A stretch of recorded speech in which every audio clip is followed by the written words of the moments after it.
Hello guys welcome to my YouTube channel সকলোকে মোৰ YouTube চেনেললৈ স্বাগতম জনাইছোঁ। আজি মই যাব লৈছোঁ নগাঁৱলৈ। যদি চাই থাকিব শেষলৈকে গম পাব কি কৰোঁ, বহুতো নজনা কথা জানিব পাৰিব।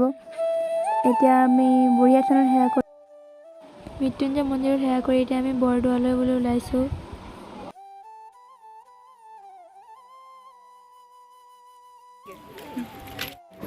ফাইনেলি আমি ড্ৰেছযোৰ চেঞ্জ কৰি নামঘৰত সোমাবলৈ লৈছোঁ আৰু এতিয়া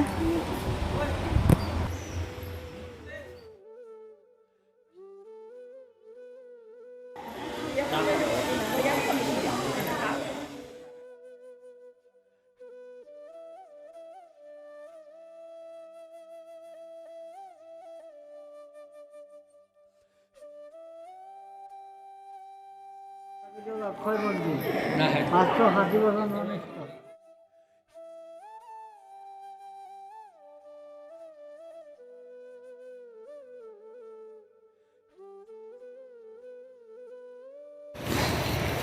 এয়া হ'ল পশ্চিমে শিলিখা বৃক্ষ হালিয়া আশ্ৰয় তাহাঁতে পুস্তকৰ লিখয়।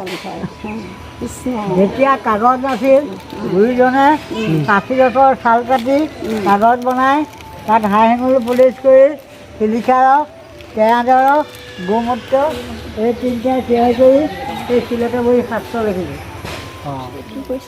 এইটো হ'ল পানী খোৱা কুঁৱাটো। শংকৰদেৱে পানী খোৱাটো। এইটো নাম হ'ল টেমুনি জান।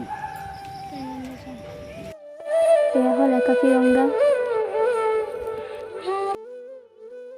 ভিডিঅ'টো যে ইমানে আছিলে, কমেণ্ট কৰি জনাব কেনেকুৱা পালে। ভাল লাগে লাইক কমেণ্ট শ্বেয়াৰ ছাবস্ক্ৰাইব কৰি দিব। পুনৰ এটি নতুন ভিডিঅ'ৰ সৈতে লগ পোৱাৰ আশাৰে আজিলৈ ভিডিঅ'টো সমাপ্ত কৰিলোঁ। Bye bye.